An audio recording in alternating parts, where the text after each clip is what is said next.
I would like to write my book because I would like to get the ideas out of my head and to share what I believe in. Okay. The biggest challenge writing my book is to how to get it out of my head and also how to level it with the audience.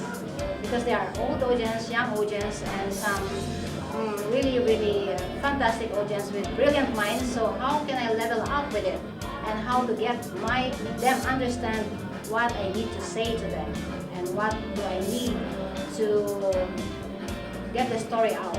I found Lily, I'm glad that I found Lily. For a long time I would like to write a book but I don't know how to do it, and Lily kind of helping me how to make it right, and she has this magical spell that is making people and making me get the ideas out of my head, and she has this ability to bring you back to the memories of what has happened in the past, which is good really because you are kind of reliving the memories and getting the stories out.